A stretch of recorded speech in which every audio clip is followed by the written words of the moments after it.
السلام علیکم، خلیج نیوز کے ساتھ میں ہوں آمنہ خورشید۔ آج کا جو ہمارا موضوع ہے وہ ہے اپوزیشن جلسہ اور حکومت۔ پنجاب حکومت کی جانب سے دی گئی اجازت کے نتیجے میں جو جلسہ آج منعقد ہوا ہے وہ ہے گجرانوالہ جناز اسٹیڈیم میں، جس کے اندر مولانا فضل الرحمان، مریم نواز اور دیگر سیاسی جماعتیں بھی شامل ہیں۔ تو آئیے اس کے بارے میں جانتے ہیں لوگوں کی رائے کیا ہے۔ بیسیکلی آج جو جلسہ ہو رہا ہے میں اس کے بارے میں یہی کہوں گا کہ یہ جتنی بھی پارٹیز ہیں 11 کی 11 یہ سارے چور ہیں۔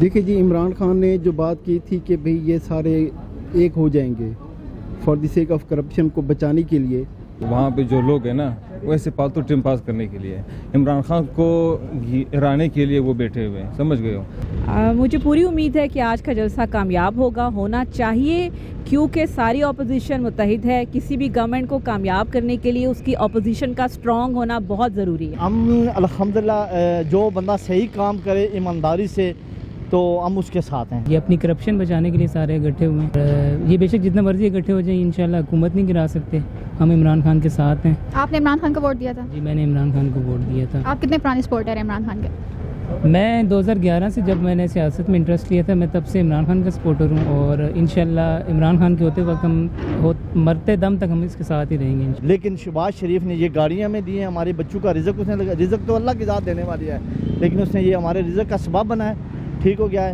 تو انفارچونیٹلی ہماری کنٹری میں کبھی ڈیموکریسی آئی نہیں ہے۔ ملک بننے کے 10 سال بعد پہلا مارشل لا لگ گیا، ڈکٹیٹرشپ آ رہی ہے اور اسٹل عمران خان کے پیچھے بھی اسٹیبلشمنٹ ہے۔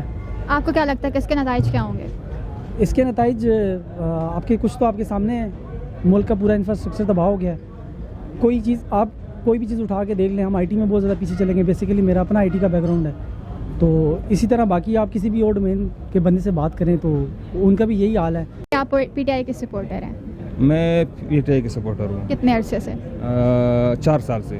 کہ بھئی یہ لوگ اپنے مفاد کے لیے، اپنے پرسنل مفاد کے لیے ان لوگوں نے اکٹھا ہونا ہے اور اسی بیس پہ یہ سارا کچھ کریں۔ اس میں عوام کے لیے ہاں یہ کہہ سکتے ہیں کہ مہنگائی ہے، یہ ایشو اٹھائیں گے۔ تو آپ کو کیا لگتا ہے کہ اس کے نتیجے کیا ہوں گے؟ میں تو کہتا ہوں کہ عمران خان زندہ آباد اور عمران خان پاکستان میں ہمیشہ قائم رہے، تو یہ جو چور پالتو یہ پاکستان کا بیڑا غرق کرے گا۔ اور ان کے دور میں ہر بندہ خوشحال تھا۔ اب ہمارے گھر کا بجلی کا بل جو آتا تھا اس میں 600-500 آتا تھا، اب ماشاءاللہ یہ جو سلیکٹڈ وزیر اعظم صاحب ہیں، ٹھیک ہو گیا، نائب وزیر اعظم صاحب، ٹھیک ہو گیا، تو انہوں نے ابھی ایک ٹیکسی ڈرائیور ہے اس کا 3500-4000 بل آ جائے، وہ بچوں کو کیا کھلائے گا، بجلی کا بل کیا پے کرے گا؟ اچھا، تو آپ کو کیا لگتا ہے کہ اس کے نتائج کیا ہوں گے؟ اس کے نتائج الحمدللہ انشاءاللہ 2-3 مہینے میں اللہ تعالیٰ فضل کرے گا، اس کا خاتمہ ہو جائے گا۔ آپ بھی دعا کریں، ہم بھی دعا کریں اللہ کے حضور سے کہ جلد سے جلد ایسی نئے حکومت سے ہماری جان چھٹے۔ اور حکومت کو بھی دیکھنا چاہیے، ان کو سپریس کرنے کی بجائے ان کو تھوڑا سا آگے لائیں، ان کو انکریج کریں تاکہ اپنے آپ کو وہ بہتر کر سکیں۔ آپ کی باتوں سے تو لگ رہا ہے کہ آپ نون لیگ کے سپورٹر ہیں۔ نہیں جی، میں صرف پاکستانی ہوں۔ الحمدللہ ہم بھی۔ اور دوسرا آپ مجھے یہ بتائیں کہ کرونا کے حوالے سے آپ کیا کہنا چاہیں گے؟ وہاں پہ کوئی SOPs میں عمل درآمد ہوگا؟ میں ابھی ٹی وی پر دیکھ رہی تھی کراچی کا ایک جلسہ پلان ہو رہا ہے، شاید آئی ڈونٹ نو متحدہ اپوزیشن ہی شاید اس کو کر رہی ہے، تو اس میں جو چیئرز کی ارینجمنٹ تھی، کرسیاں جس طرح لگی ہوئی تھیں وہ مجھے بہت اچھی لگیں، اور اللہ کرے کہ عوام جو ہے اس کو فالو کرے، اس پہ عمل کرے۔ اپوزیشن جو بھی کر رہی ہے مطلب اس کسی مسئلے کا یہ حل نہیں ہے۔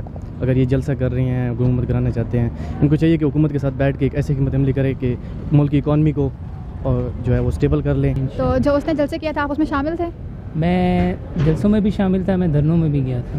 تو اب جب نون لیگ یہ جلسے کر رہی ہے تو پھر آپ کو کیا مسئلہ ہے ان سے؟ نون لیگ کا جو نیریٹو ہے وہ ڈیفرنٹ ہے نا، عمران خان کا نیریٹو اور تھا، نون لیگ کا نیریٹو ہو رہا ہے۔ عمران خان ملک کے لیے نکلا تھا، یہ اپنی کرپشن بچانے کے لیے نکلا۔ بیسیکلی کافی سارے پرابلم جو ہے پی ٹی آئی کی گورنمنٹ آنے کے بعد ابھی تک 3 سال ہو گئے ہیں، تو کچھ بھی نظر نہیں آ رہا ہمیں۔ کسی بھی آپ ڈومین میں اٹھا کے دیکھ لیں، بھی پروگریس نہیں ہوئی ہے۔ 2008 سے میں پی ٹی آئی کو ووٹ دے رہا ہوں، جب سے میں ووٹ کا یہ میں ایبل ہوں۔ اچھا، ماشاءاللہ بڑے پرانے سپورٹر ہیں آپ۔ ہاں جی، اور مزید یہ ہے کہ میں تو دی تھنگ از کہ عمران خان کے عمران خان کے گندے انڈے ہیں اس میں، لیکن وہ اکیلا بندہ ہے جو کہ کرپٹ نہیں ہے۔ بات سے اب اس سے دیکھو نا، اس نے کہا تھا جی کہ مجھے 3 مہینے دیں، ابھی کبھی 6 مہینے کہہ رہا ہے، کبھی کیا کہہ رہا ہے، کبھی کیا کہہ رہا ہے، ٹھیک ہے، بذات خود یہ بندہ ٹھیک ہوگا، لیکن اس کے جو وزیر ہیں نیچے وہ نائل ہیں۔ جب تک ڈیزل اور پٹرول کی کمی نہیں آئے گی نا، اس وقت تک مہنگائی ختم نہیں ہو سکتی۔